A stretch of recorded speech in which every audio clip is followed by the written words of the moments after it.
You know that magical moment when you realize your husband thinks you're not just naive, but completely brain dead?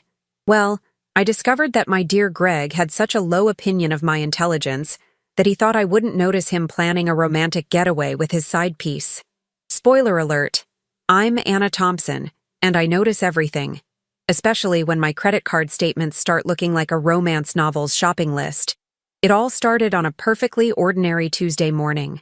Greg was humming in the shower, which should have been my first red flag because the man usually sounds like a dying walrus when he's happy. I was making coffee, pretending to be the perfect suburban housewife, when I spotted his phone buzzing on the counter.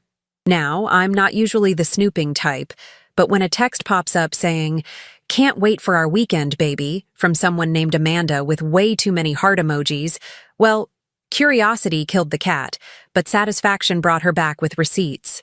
See, Greg had been pulling the classic working late routine for months. Apparently, his new project required a lot of evening meetings, weekend consultations, and mysterious phone calls taken in the garage. I started calling him Project Manager of the Year, though his project seemed to involve more heavy breathing than actual work. The man who used to complain about staying 5 minutes past 5 was suddenly Mr. Dedication himself. How inspiring. But the real masterpiece was watching him lie to my face with the enthusiasm of a community theater actor. "Honey, I have this mandatory business retreat this weekend," he announced over dinner, cutting his steak with the precision of someone who'd rehearsed this moment. "You know how boring these corporate things are. You'd hate it." Oh, how considerate of him to spare me from the drudgery of whatever Amanda was planning to do to him in that hotel room. I played along beautifully. "Oh no, that sounds terrible.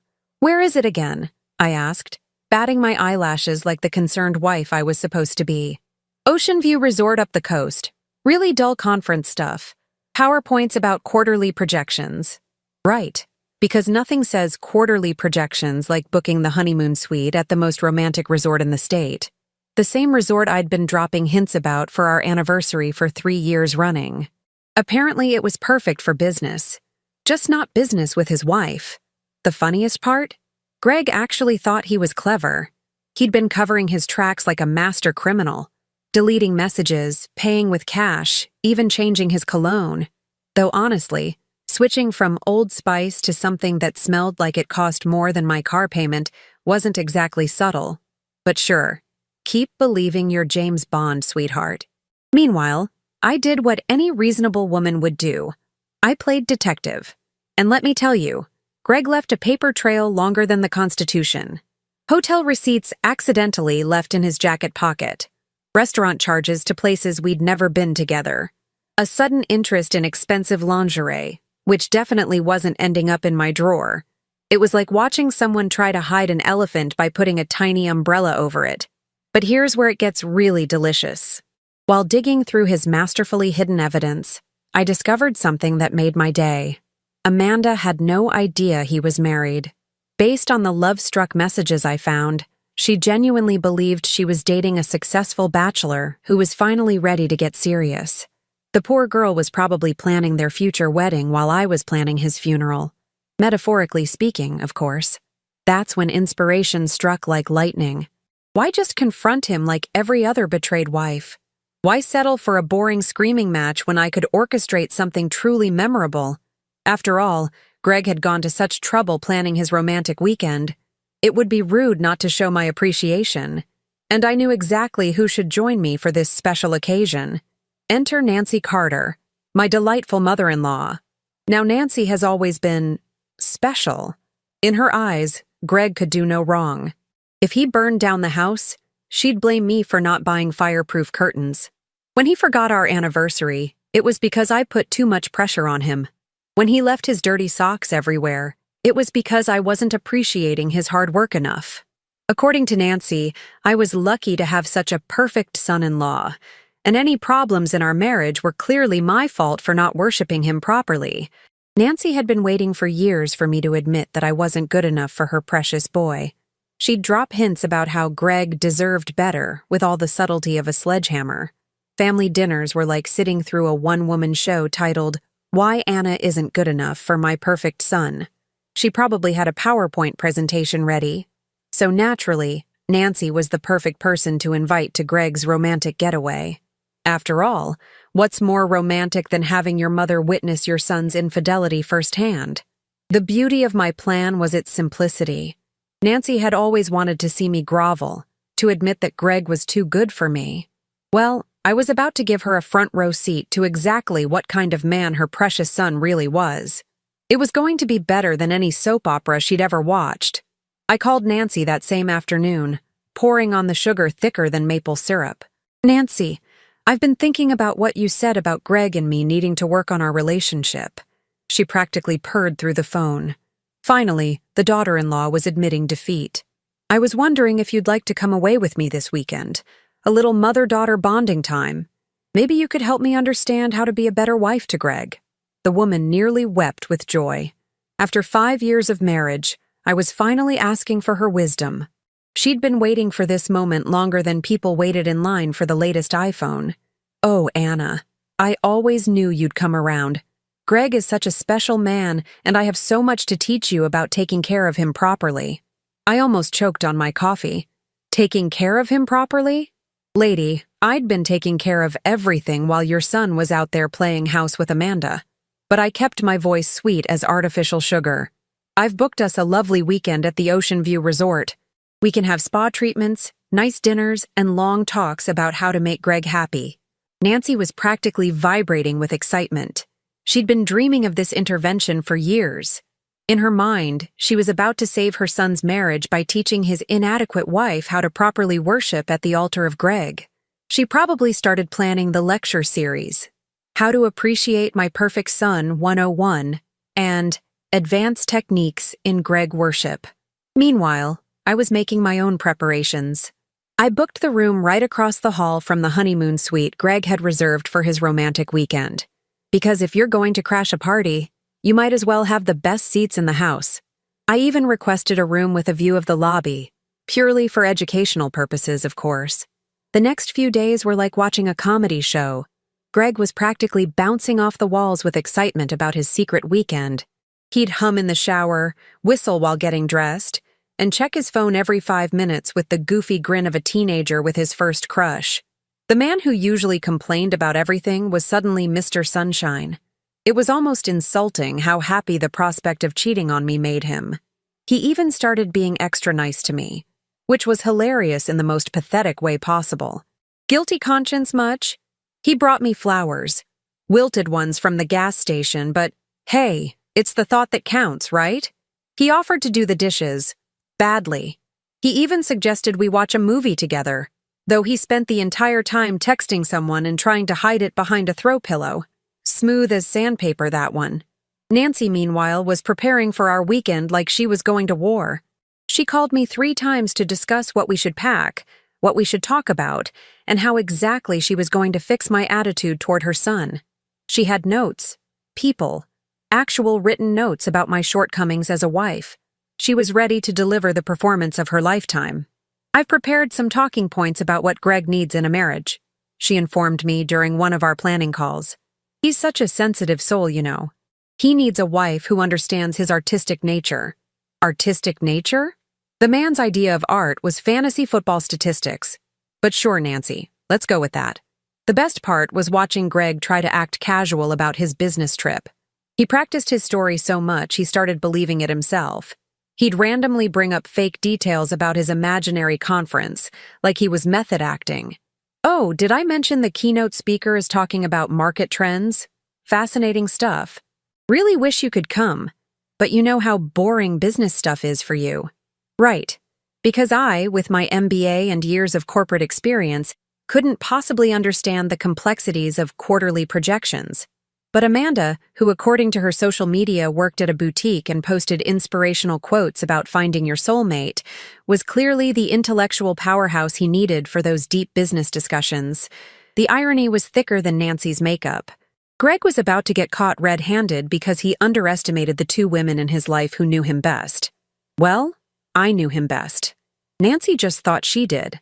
But both of us were about to get a very educational weekend about who Greg Carter really was when he thought nobody was watching. As Friday approached, I could barely contain my excitement. Greg was packing his business casual wardrobe, which apparently included silk boxers and cologne that cost more than our monthly grocery budget. Nancy was packing her intervention materials and probably a PowerPoint presentation about proper wife behavior, and I was packing popcorn for the show.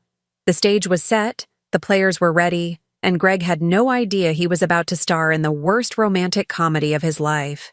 Sometimes the universe really does have a sense of humor. It just takes a while to get to the punchline.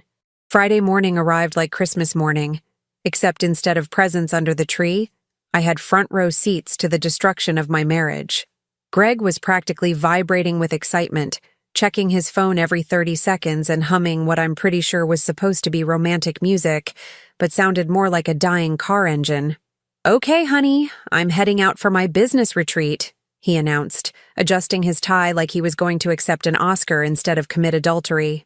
He'd spent more time on his appearance that morning than he had for our actual wedding. New cologne, expensive shirt, and those silk boxers I'd accidentally discovered while doing laundry. Because nothing says quarterly projections like underwear that costs more than most people's car payments. I played my part perfectly, giving him a sweet goodbye kiss while secretly wondering if Amanda knew she was kissing a married man, or if she thought that guilty look in his eyes was just business anxiety. "Have fun with your presentations," I said, managing not to choke on the word. "I'll miss you so much." The man actually had the audacity to look guilty for about 2 seconds before remembering he was supposed to be excited about fictional spreadsheets. "I'll miss you too, sweetheart. Don't wait up. These business dinners can run pretty late." "Oh, I bet they can, especially when they involve candlelit tables and whatever Amanda planned to wear for their romantic evening." Nancy arrived exactly an hour later, armed with enough luggage for a month-long expedition and what appeared to be actual research materials about marriage improvement. The woman had come prepared for battle. She had books, articles she'd printed from the internet, and probably a detailed action plan for turning me into the perfect wife for her perfect son. "Anna, dear, I'm so proud of you for finally recognizing that you need guidance," she said, settling into my passenger seat like a general preparing for war. "Greg is such a special man, and I have so many insights to share about what makes him happy." I nodded enthusiastically while internally calculating exactly what time Greg and Amanda would arrive at the resort. According to his carefully hidden itinerary, which he'd left right there on his desk like the criminal mastermind he wasn't, they had dinner reservations at 7. Perfect timing for our mother-daughter bonding session to accidentally stumble into the dining room. The drive to Ocean View Resort was like listening to a one-woman TED Talk titled, "Why My Son is Perfect and You're Not." Nancy regaled me with stories of Greg's childhood, his achievements, his sensitive nature, and his desperate need for a wife who truly appreciated his wonderfulness. According to her, every argument we'd ever had was my fault for not understanding his complex emotional needs. "Greg has always been so thoughtful," she explained as we passed mile marker 52. "Remember when he surprised you with that weekend away for your birthday? He put so much effort into planning something special for you." I almost laughed out loud. That surprise weekend had been him forgetting our plans and booking the first available hotel room when I called him out on it. We'd ended up at a motel next to a truck stop, where the romantic ambiance was provided by the dulcet tones of 18-wheelers and the enchanting aroma of diesel fuel. "But sure, Nancy, let's call that thoughtful. He's just so considerate of others," she continued, warming up to her favorite topic. "Sometimes I think you don't appreciate how lucky you are to have such a caring husband." Caring. Right. So caring that he was currently driving to a romantic resort with another woman while his mother lectured his wife about not appreciating him enough. The irony was so thick you could cut it with a knife, serve it on a platter, and charge admission for people to watch it. As we pulled into the resort parking lot, I spotted Greg's car immediately, because of course he'd parked right in front, probably so excited about his romantic weekend that subtlety had gone right out the window along with his marriage vows. His precious BMW was sitting there like evidence at a crime scene, practically waving a flag that said, "Cheating husband here." Nancy was still chattering about Greg's wonderful qualities as we checked in. The desk clerk gave us our room keys with a professional smile, probably thinking we were just a normal mother and daughter-in-law having a bonding weekend. If only she knew she was about to witness the most spectacular family drama since Thanksgiving dinner at the Kardashians. Our room was perfect, directly across from the honeymoon suite, and with a clear view of the main lobby through the floor-to-ceiling windows. I'd requested specific accommodations, and the resort had delivered beautifully. It was like having VIP seating at the theater, except the show was my husband's moral bankruptcy, and the ticket price was my marriage. "What a lovely view," Nancy commented, admiring the ocean vista. "Greg would love this place. You should bring him here sometime." Oh, Nancy. Sweet, clueless Nancy. If only you knew your precious boy was already here, probably unpacking his silk underwear and practicing his romantic moves in the mirror. "That's a wonderful idea," I agreed. "I'm sure he'd find it very educational." As evening approached, Nancy began her transformation into full intervention mode. She'd changed into what she clearly considered her most authoritative outfit, and had her printed articles arranged like battle plans on the hotel room desk. She was ready to save her son's marriage by explaining to me exactly how inadequate I was as a wife. "Now, Anna," she began, settling into the hotel chair like a talk show host about to deliver life-changing advice. "Let's talk about what Greg really needs from a partner." I checked my watch. 6:30. Perfect timing. "You know what, Nancy? I think this conversation would be better over dinner. Why don't we head down to the restaurant? Sometimes a change of scenery helps with important discussions." Nancy practically glowed with excitement. Finally, her daughter-in-law was ready to receive wisdom. She gathered her materials like a professor heading to the most important lecture of her career. "What a wonderful idea. Greg always says he does his best thinking over a good meal." As we headed toward the elevator, I caught a glimpse of movement across the hall. Room service delivering champagne and roses to the honeymoon suite. Greg was certainly pulling out all the stops for Amanda. Too bad he was about to get an audience he wasn't expecting. The elevator doors closed, and Nancy continued her lecture about appreciating Greg's finer qualities. In about 10 minutes, she was going to get a first-hand education about exactly what those finer qualities looked like when he thought nobody was watching. Sometimes the best revenge isn't a dish served cold. Sometimes it's a show served live, with front-row seats for the people who need to see it most. The hotel restaurant was the kind of place that screamed romantic getaway. Dim lighting, soft jazz, and enough intimate corner tables to hide a small army of cheating spouses. Nancy and I were seated at a prime table with a perfect view of the entrance, which was exactly what I'd requested when making our reservation. Customer service at its finest. Nancy had spread her marriage improvement materials across the table like a general planning a military campaign. She was in full lecture mode, explaining Greg's emotional complexity while I nodded and made appropriate listening noises. "You see, Anna, Greg has always been sensitive about feeling unappreciated," she was saying, adjusting her reading glasses to consult her printed articles about husband management. That's when the magic happened.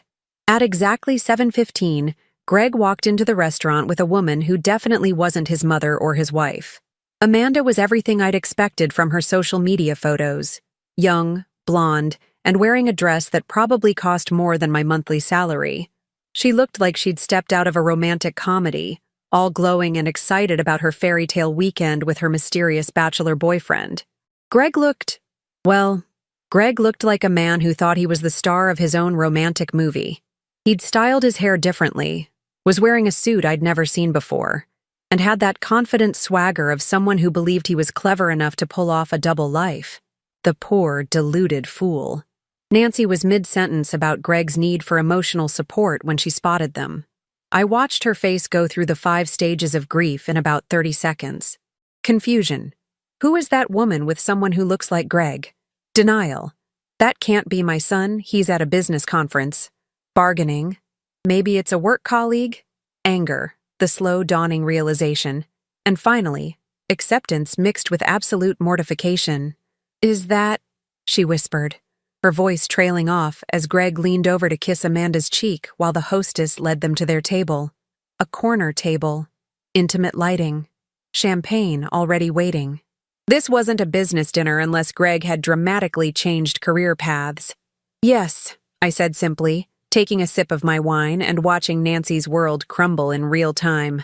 "That's your son, having a business meeting with his project manager." The hostess seated them 3 tables away from us, close enough to see everything, far enough away that Greg hadn't noticed his wife and mother sitting across the restaurant like a jury at his trial. He was completely absorbed in Amanda, who was hanging on his every word like he was reciting poetry instead of probably lying about his imaginary bachelor lifestyle. Nancy's mouth was opening and closing like a fish out of water. For the first time in 5 years, she was absolutely speechless. The woman who had an opinion about everything, who could lecture for hours about Greg's perfection, was staring at her son feeding another woman dessert with the romantic intensity of a Hallmark movie. But he said, Nancy stammered, still clutching her marriage improvement articles like they could somehow explain away what she was seeing. He said he was at a business conference. I finished helpfully. Funny how those business conferences look a lot like romantic dinners with women who aren't his wife. That's when Amanda laughed at something Greg said. A bright, genuine laugh that carried across the restaurant. She looked so happy, so completely unaware that she was the other woman in someone else's marriage. Greg had probably told her he was divorced, or single, or whatever story worked best for his fantasy weekend. Nancy's face was cycling through colors like a mood ring having a breakdown. "This can't be happening," she whispered. "Greg would never... He's not the type to... cheat on his wife with a woman young enough to be his daughter while his mother thinks he's a saint?" I suggested, watching Greg hold Amanda's hand across the table like they were the only 2 people in the world. "You're right, Nancy. That doesn't sound like the Greg you know at all." The waitress came to check on us, probably wondering why one of her customers looked like she'd seen a ghost, and the other was calmly eating her salad while watching the floor show. "Everything okay here, ladies?" "Perfect," I said with a smile. "We're just enjoying the dinner theater." Nancy was staring at Greg like she'd never seen him before. Because, honestly, she hadn't. She'd created this perfect son fantasy, and reality was currently feeding chocolate-covered strawberries to a woman who wasn't his wife while making promises he had no intention of keeping. "We have to do something," Nancy finally managed to say, her voice shaking. "Oh, we're going to do something," I assured her, signaling the waitress for another bottle of wine. "But first, let's let them finish their romantic dinner." After all, Greg went to so much trouble planning this special evening. I could see Nancy's brain trying to process the situation. Years of defending Greg's behavior, of blaming me for every problem in our marriage, of insisting that her son was incapable of doing wrong, all of it crashing down like a house of cards in a hurricane. Across the restaurant, Greg was now showing Amanda something on his phone, probably photos from his carefully curated bachelor life. No wedding pictures, no family photos with his wife, just the Greg Carter fantasy world where he was free to romance whoever caught his eye. "How long have you known?" Nancy asked quietly, her voice barely audible over the jazz music. "Long enough," I replied. "Long enough to plan this little educational weekend for both of us." Nancy looked at me with something I'd never seen before. Respect. And maybe a little fear. For the first time since I'd married her son, she was seeing me not as the inadequate wife who didn't appreciate Greg enough, but as the woman who'd been dealing with his lies while she lectured me about being a better partner. The dinner theater was about to move to Act 2, and Nancy Carter was about to get the education of her lifetime about who her precious son really was when he thought nobody was watching. The confrontation happened in the hotel lobby at precisely 9:30, right after Greg and Amanda finished their romantic dinner and were heading toward the elevators. I'd timed it perfectly. Maximum visibility, minimum escape routes, and just enough wine in my system to deliver the performance of my lifetime. Nancy and I positioned ourselves by the front desk, pretending to ask about spa services while watching Greg and Amanda approach the elevator bank. They were holding hands, whispering sweet nothings, completely lost in their romantic bubble. It was almost touching, if you ignored the whole married man thing. "Greg," I called out cheerfully, like I'd just spotted an old friend at the grocery store. "What a surprise seeing you here." The man literally froze mid-step. I watched all the color drain from his face as his brain tried to process why his wife and mother were standing in the lobby of his secret romantic getaway. Amanda looked confused but smiled politely, probably thinking I was someone from Greg's work. "Anna?" Greg's voice cracked like a 13-year-old boy. "What? How? You're supposed to be at home. Funny story, I said, walking over with Nancy trailing behind me like a zombie. Nancy and I decided to have a little mother-daughter bonding weekend. She had so much to teach me about being a better wife to you. I gestured toward Nancy, who was staring at her son like he'd grown a second head. Amanda's smile faltered as she started picking up on the tension. Greg, who are these women? Oh, how rude of him not to introduce us, I exclaimed, extending my hand to Amanda with a bright smile. I'm Anna Thompson-Carter, Greg's wife. Amanda's face went through the same emotional journey Nancy's had in the restaurant, but at triple speed. Confusion, realization, horror, and then pure fury as she looked between Greg and me like she was watching a tennis match from hell. Wife? Amanda's voice was barely a whisper. 5 years and counting, I confirmed cheerfully. And this is Nancy, Greg's mother. She was just telling me how Greg would never be the type to cheat. Weren't you, Nancy? Nancy finally found her voice, though it sounded like she'd been gargling with gravel. Gregory Matthew Carter. What is the meaning of this? Greg looked like he wanted to sink through the marble floor and disappear forever.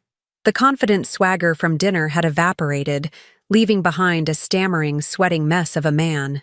Mom, I can explain. Anna, this isn't what it looks like. Really? I tilted my head thoughtfully. Because it looks like you told your wife you were at a business conference while you brought your girlfriend to a romantic resort. But please, explain how that's not what it looks like. Amanda had gone from confused to mortified to absolutely livid.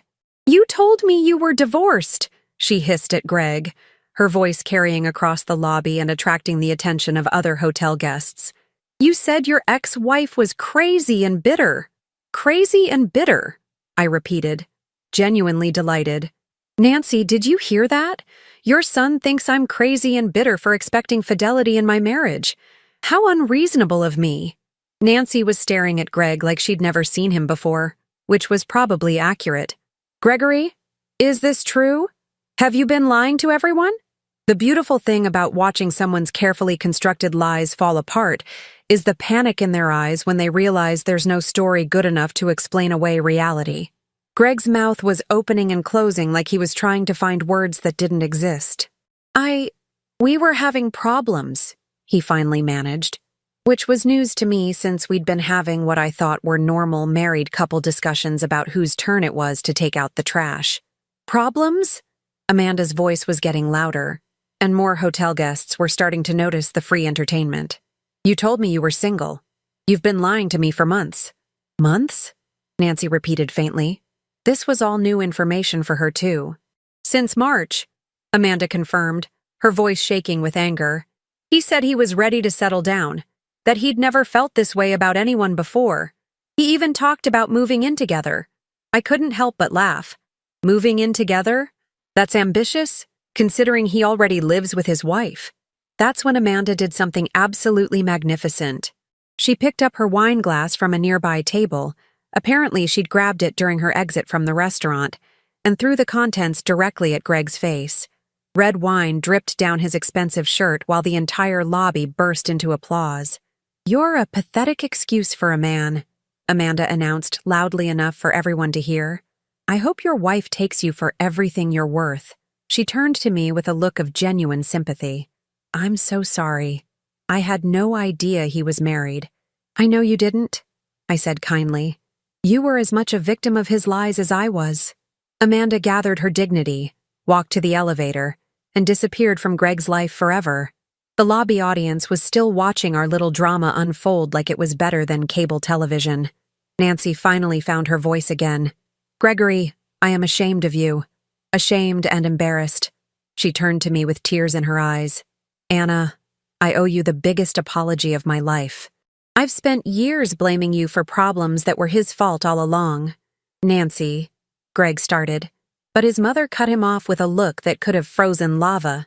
Don't you Nancy me. I raised you better than this.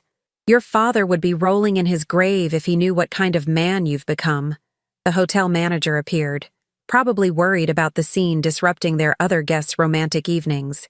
Is everything all right here? Everything's perfect, I assured him. Just a little family reunion. Nothing we can't handle. Greg stood there dripping wine and dignity, realizing that his romantic weekend had turned into a public humiliation spectacular. His mother was disgusted with him.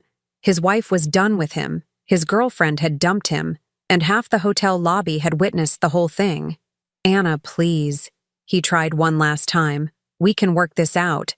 "Oh, we're definitely going to work this out," I agreed. "My lawyer is very excited to meet with you on Monday morning." As Nancy and I walked toward the elevator, leaving Greg standing alone in the lobby like a scarecrow in an expensive suit, she grabbed my arm. "Anna, I'm so sorry. For everything. For not believing you. For always taking his side. For being blind to who he really was." "Nancy," I said gently, "you loved your son. There's nothing wrong with that. But now you know the truth." "What are you going to do?" she asked as the elevator doors closed behind us.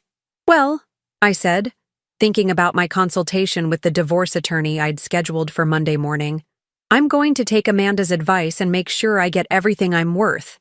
And then I'm going to build a life with people who actually deserve to be in it." 6 months later, Nancy and I have dinner every Tuesday. She insists on paying, which she calls her penance for being a terrible mother-in-law. Greg moved in with his parents after I got the house in the divorce settlement. According to Nancy, he spends most of his time on dating apps, trying to recreate his bachelor fantasy with increasingly younger women who ghost him once they realize he still lives with his mommy. Amanda sent me a friend request on social media, along with a message thanking me for saving her from making the biggest mistake of her life. Turns out she's dating a genuinely single guy now who thinks honesty is actually attractive. Revolutionary concept. As for me, I'm living my best life in my mortgage-free house, with my excellent lawyer who made sure Greg's business expenses at romantic hotels were properly documented for the divorce proceedings. I've learned that the best revenge isn't just living well, it's living authentically, surrounded by people who value honesty over convenience. Nancy was right about one thing. Family is everything. She just had the wrong definition of family. Real family doesn't lie, cheat, and manipulate. Real family shows up, tells the truth, and apologizes when they're wrong. Sometimes it takes a spectacularly public humiliation in a hotel lobby to figure out who deserves to be in your life and who deserves to be left standing alone, dripping with wine and regret. The moral of the story? Never underestimate a woman who's tired of being underestimated, especially when she has a mother-in-law who's finally ready to see the truth about her not-so-perfect son.